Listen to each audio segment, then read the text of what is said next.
es la idea de Dios. Yo considero que Dios es el primer personaje literario de la historia de la humanidad. Es algo así como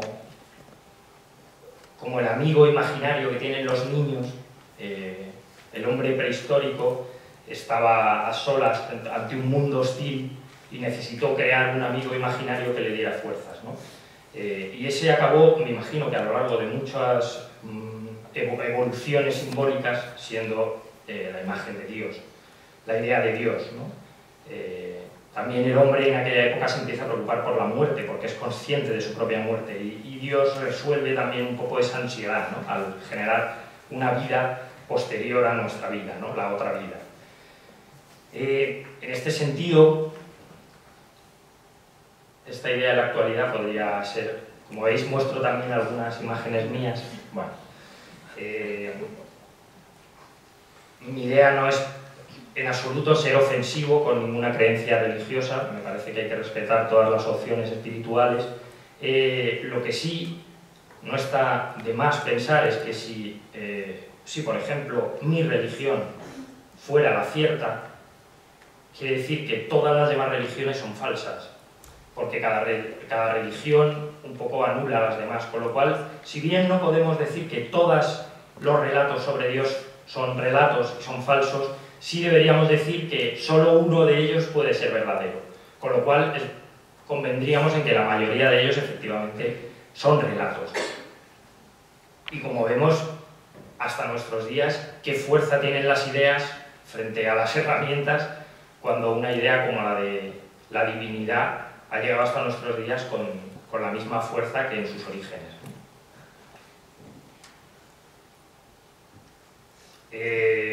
Digamos, haciendo una pequeña elipsis, este es un poco en lo que ha quedado la cultura y la capacidad simbólica humana reducida en nuestros días, ¿no?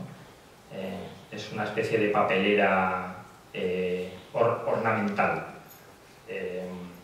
Esto es una imagen de la película Playtime, de Jacques Tati. Bueno, regresando a la actualidad, yo ya creo que la idea de Dios como relato hegemónico, aunque aún está por aquí presente, pero digamos que no es el relato más importante, ¿no? Yo creo que hay otros relatos que son los que ahora mismo conforman el imaginario de la humanidad, ¿no? Y voy a exponerlos, a ver, para compartirlos con vosotros, por si pensáis que puede tener interés. El primer de los relatos es la idea del crecimiento perpetuo, el progreso. Es un relato que surge en el Renacimiento y que se fortalece con las ideas de la Ilustración y fundamentalmente con la Revolución Industrial, ¿no? Digamos que ahora lo vemos fácilmente en los noticieros. Los políticos solo encuentran una solución a todos los problemas: hay que crecer, crecer, crecer, lo cual es una contradicción, porque vivimos en un planeta que es finito, es decir, es limitado. No existe la posibilidad de crecer infinitamente en un espacio limitado. Digamos que vivimos una especie de utopía, ¿no? El capitalismo, podríamos decir, es una utopía. Ese sería el segundo gran relato, que viene a decir que el libre mercado es el único sistema factible para la humanidad y el que se ajusta, digamos, a su naturaleza. Bueno, eso lo vemos en la actualidad, porque ahora mismo ya no hay una alternativa, digamos, como pudo haber en otros momentos.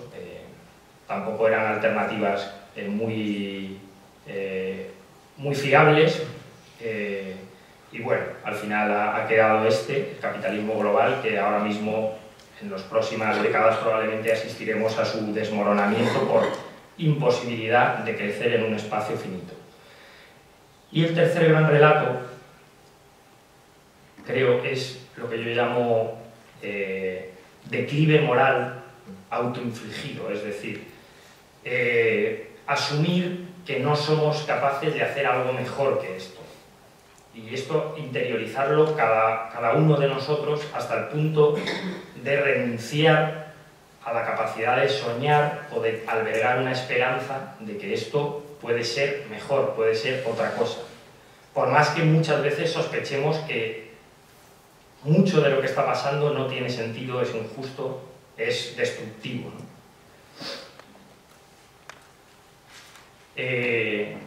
Este declive moral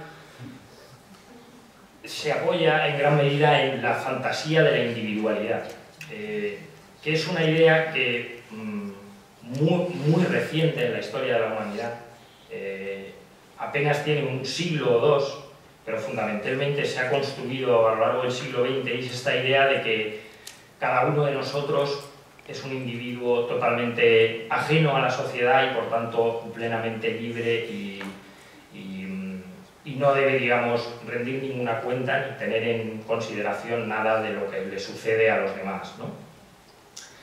Esta idea también se acompaña de la tecnología, esta idea de tecnología como último fin de la humanidad, de la que he hablado antes, y es curioso porque digamos que es una, yo le llamo fantasía porque creo que es totalmente irreal, y de hecho es un pensamiento, es una idea que va en contra de lo que ha sido la base de la construcción de nuestra historia y de nuestras sociedades, ¿no? Que fundamentalmente cuando uno estudia se da cuenta de que se han basado en lo colectivo. De hecho, todos los avances científicos del pensamiento y de la estética son evoluciones colectivas, en las que cada individuo ha aportado una parte que sea, digamos, como un pequeño ladrillo que se ha puesto encima de una montaña de ladrillos que previamente ha puesto otra gente, y sobre ese ladrillo otra gente va a añadir sus ladrillos. Y al final es algo de lo que nos beneficiamos todos, ¿no? Esto tiene que ver con la actualidad, esta obsesión de los derechos de autor, de las licencias para todo, para las investigaciones científicas, las patentes, todo eso, ¿no? Esa obsesión de rentabilizarlo todo. Y por otro lado, frente a la idea de tecnología como fin último, pues esa fuerza de lo simbólico, que es lo que ha mantenido y cohesionado las sociedades. Fijaros que hasta la nuestra se cohesiona no por la tecnología, sino por estos mitos que yo acabo de nombrar, que son los que, si analizáis cualquier situación de la vida humana actual en el planeta, veréis que al final acaban remitiéndonos a estos tres mitos, ¿no? Y esto además es muy trágico en el campo de la educación, porque realmente la educación actualmente está centrada en la técnica, en la práctica y en lo que es útil para digamos, para la producción, para las corporaciones, etc. Cuando justamente lo que necesitamos, a mi entender, es un gran esfuerzo de imaginación y de creación colectiva, ¿no? Estos tres relatos, que yo creo que son los mitos de nuestro tiempo, bueno, este es un documental de Adam Curtis, que es un documentalista británico, os lo recomiendo encarecidamente. Habla sobre esta creación de la idea de individuo a lo largo del siglo XX, es muy interesante. Bueno, simplemente muestro este cómic porque creo que además vosotros que sois de este país os podéis sentir identificados. Se llama Breve Historia de América. Bueno, un poco, creo que ilustra algo de lo que estoy diciendo, ¿no? Estos tres relatos, entonces, se articulan, a mi modo de ver, en dos tendencias. Yo voy a añadir una tercera, pero digamos que en la realidad actual hay dos tendencias en las que estos relatos se muestran, se narran a la sociedad, ¿no? El primero de ellos sería una visión utópica. Voy a utilizar tres viñetas de Robert Crumb, que es un dibujante de este país, para ilustrar estas tres tendencias. La primera sería la utópica, es decir, un poco lo que continúa la idea del progreso, la idea de que cada vez todo va a ser más fácil, va a haber más máquinas, vamos a ir volando a todos los sitios, vamos a conquistar el espacio, todo va a ser genial, ¿no? Y todo siempre de mano de la tecnología, ¿no? Es la tecnología la que nos va a salvar. Sin embargo, esto frente al comienzo, digamos, de la idea de progreso, que que parte de la Ilustración y de la Revolución Industrial, como decía, en la actualidad está como absolutamente descafeinada. O sea, es un progreso ya sin fe. O sea, vale, hay iPhones, hay ordenadores, pero ya no nos creemos. O sea, tenemos ya muchas sospechas, muchos indicios de que esto no puede durar siempre. De que hay algo aquí que falla en este relato que nos están contando. Por más que, efectivamente, bueno, aquí hablo un poco de, en los años 50 hay un momento álgido de esta idea, un tanto ingenua del progreso material infinito. En la actualidad, bueno, se ha quedado ya no vamos a volar, ya no vamos a conquistar el espacio, ya no vamos a ir volando al trabajo, pero bueno, tenemos los móviles y estas cosas, ¿no? Como digo, una utopía ya sin horizonte, basada más en la satisfacción del momento individual y en este eterno presente que plantea el capitalismo,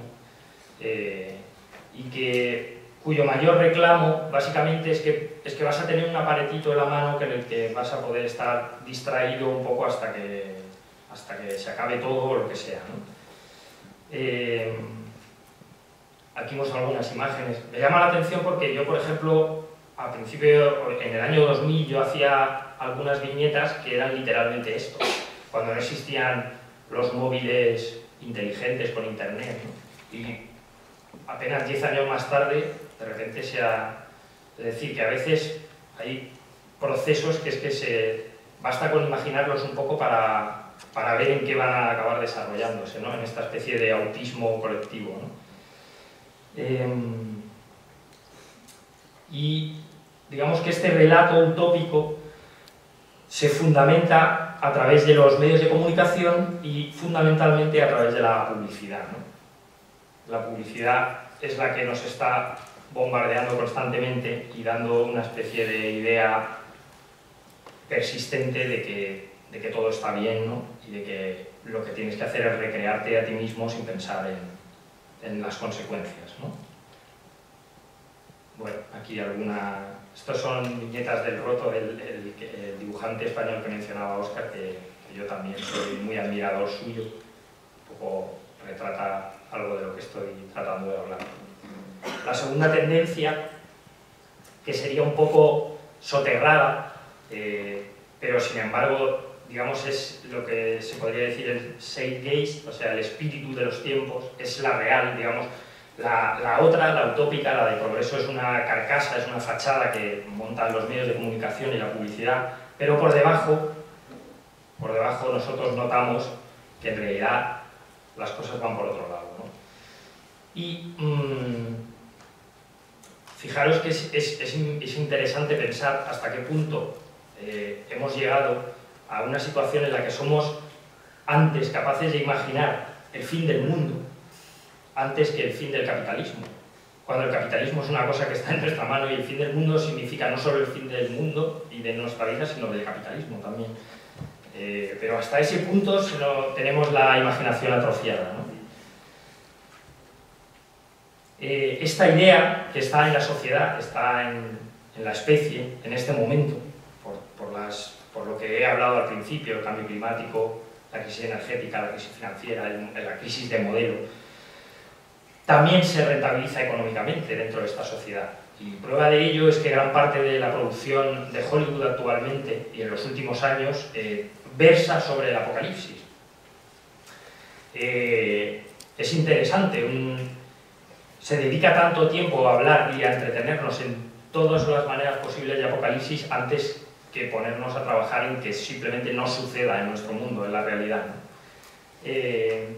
Y hay dos tendencias, una que podría estar ejemplificada en esta película, Armageddon, pero hay otras miles de películas que hablan exactamente de lo mismo. Y en el otro lado tendríamos esta que no sé si conocéis, se llama The Road, de Cormac McCarthy. Es otra visión, otro relato del apocalipsis, que a mi entender es igualmente estéril que el de entretenimiento, porque básicamente no nos ayuda a entender qué es lo que ha pasado. No sé si habéis visto la película o leído la novela, pero no especifica, no entra en por qué hemos llegado a esta situación, simplemente se limita a describir de una manera emocionalmente sobrecogedora la situación de este padre y este hijo en un mundo en el que ya no existe ningún tipo de humanidad ni de ley, ¿no? En cualquier caso, tanto un género como el otro nos acaban dejando sin respuestas, ¿no? Simplemente nos llenan de... Uno nos entretiene, no nos hace pensar, y el otro simplemente nos llena de desazón y de angustia, ¿no? Pero de una angustia gratuita, porque no nos sirve para nada, no nos lleva a ningún sitio, ¿no? En ese sentido, y pensando en la evolución de la ciencia ficción, de la que es un género que yo soy muy aficionado, llama la atención que nos tenemos que remitir al año 66, a la película 2001, Space Odyssey, de Stanley Kubrick. Es la última gran obra de arte que aborda el futuro de la especie humana con abierta esperanza. No sé si conocéis esta película, es ambiente